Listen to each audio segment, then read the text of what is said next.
પણ વ્યક્તિને મંત્રી પદ મળે એટલે એ આખા ગુજરાતનું પ્રતિનિધિત્વ કરતા હોય છે। ખૂબ જ સંતુલિત જવાબ તેમણે આપ્યો। રાઘવજી પટેલે પણ કહ્યું, રાજીપો વ્યક્ત કર્યો, સંતોષ વ્યક્ત કર્યો કે હવે જે કંઈ પણ જવાબદારી મને મળશે એ હું આગળ વધારીશ। હાલમાં તેઓ કાર્યકર્તા તરીકે કામ કરશે પક્ષ માટે।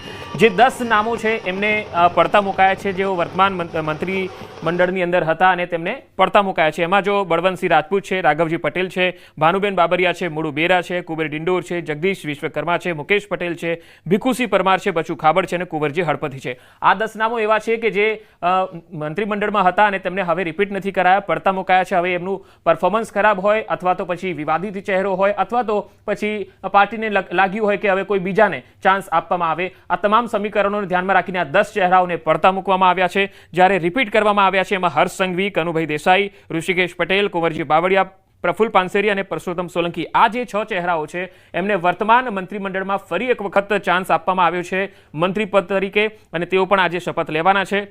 તો આ રીતે ઓવરઓલ 25 જેટલા સભ્યો છે મંત્રીમંડળમાં જેઓ આ વખતે શપથ લેવા જઈ રહ્યા છે। થોડી જ મિનિટની વાર છે, તમે જોઈ શકો છો મહાત્મા મંદિરની અંદરનો નજારો। તમામ જે આખો જે મંચ છે એ પણ અત્યારે ખુરશીઓથી ભરાઈ ગયો છે, મહેમાનો આવી ચૂક્યા છે, ભાજપના તમામ નેતાઓ પણ આવી ચૂક્યા છે, એક બાદ એક ભાજપના નેતાઓની પ્રતિક્રિયાઓ પણ આવી રહી છે। જીતુભાઈ વાઘાણીને આ વખતે ફરી એકવાર રિપીટ કરવામાં આવ્યા છે, જોકે પાછલી સરકારમાં